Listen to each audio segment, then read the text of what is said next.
For the last 3 years, the story of artificial intelligence has been a story about two companies, OpenAI, the startup that started it all, and Anthropic, the rival worth $900 billion. Google, the company that invented the technology underneath all of it, kept losing the headlines. Yesterday, at Google I/O 2026, Google stopped losing the headlines. This was the keynote where the sleeping giant finally woke up, and the numbers it revealed should make every competitor nervous. Sundar Pichai, Google's CEO, framed the entire event with one phrase: "We are now in the Agentic Gemini era." The pitch was simple.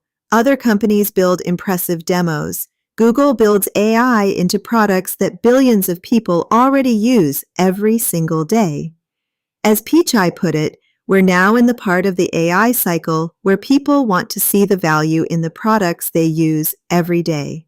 This was not a keynote about the future. It was a keynote about right now. And then came the numbers, and the numbers are staggering. The Gemini app now has 900 million monthly users. That doubled in a single year. Google systems process over 3.2 quadrillion tokens every month. That's a 3 followed by 15 zeros. 7 times more than a year ago. Google has 13 separate products with over 1 billion users each. 5 of them have over 3 billion. This is a scale no startup can match. The first major announcement was a model called Gemini 3.5 Flash. And the headline was not that it's the smartest, it's that it's fast and absurdly cheap. Google claims it performs at the frontier, comparable to the best models in the world, while running 4 times faster at half the price. Pichai made the business case brutally clear.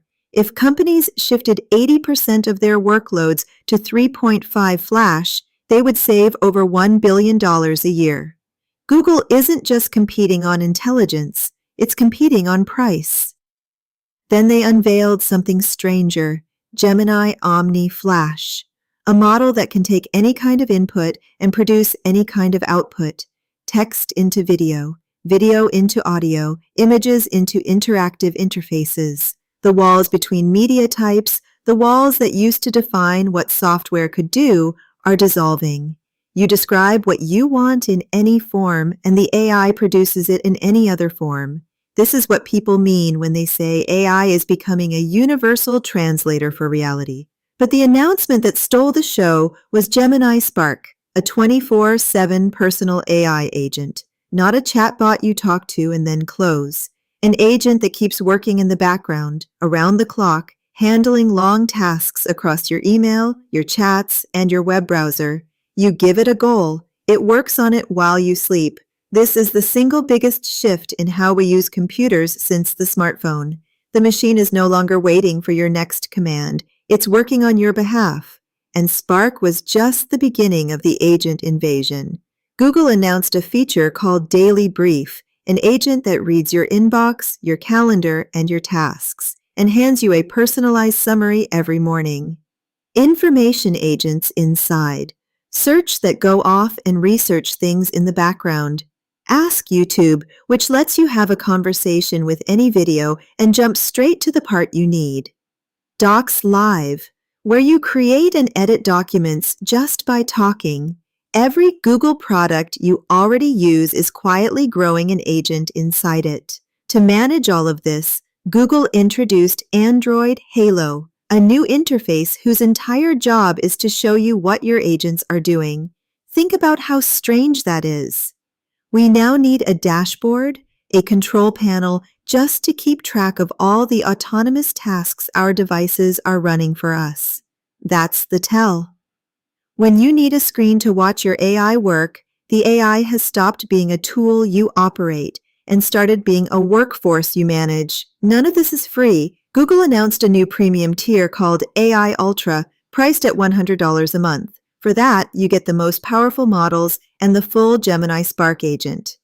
$100 a month for an AI assistant would have sounded insane 2 years ago. Today, 3 different companies are charging roughly that much, and people are paying. A new economy is forming where your most valuable subscription is no longer streaming or music. It's intelligence. But here is Google's real secret weapon, the one most people miss. silicon, Google announced its 8th generation TPU, its custom AI chip, a dual design, one chip optimized for training, one for inference, capable of training a single model across more than 1 million chips at once. While its rivals are fighting over a limited supply of NVIDIA hardware, Google designs and builds its own. This is why Google can offer frontier AI at half the price. It controls the entire stack, from the sand in the chip to the app on your phone. For developers, Google unveiled Anti-Gravity 2.0, a platform for building entire teams of autonomous AI agents that write software together. It includes a migration agent that can take an old app written for the iPhone or in React Native and rewrite it as a native Android app. A job that used to take human engineers weeks now takes hours. The people who build the software are now directing swarms of AI agents to build it for them. The job of programming is being rewritten in real time. Then Google moved off the screen entirely. It showed off intelligent eyewear, smart glasses arriving this fall, built with partners including Samsung and Warby Parker. The vision is an AI that sees what you see and hears what you hear, whispering answers into your ear in real time. After a decade of failed attempts at smart glasses, Google is betting that AI is the missing ingredient that finally makes them worth wearing. The screen in your hand may be giving way to the assistant on your face, and then Google addressed the darkest side of all this power. As AI gets better at generating fake images and fake video, how will anyone know what's real? Google's answer is Synth ID and content credentials. An invisible watermark baked into AI-generated content, expanding now across Search and Chrome. Google revealed it has already watermarked over 100 billion images and videos and 60,000 years worth of audio. The company that makes the fakes is also trying to become the company that labels them. So let's step back and look at the battlefield. OpenAI has the most famous brand and the default chatbot. Anthropic has the trust of enterprises and the most valuable safety story.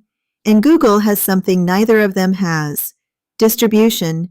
3 billion people are already inside Google's products, custom chips that make AI cheap.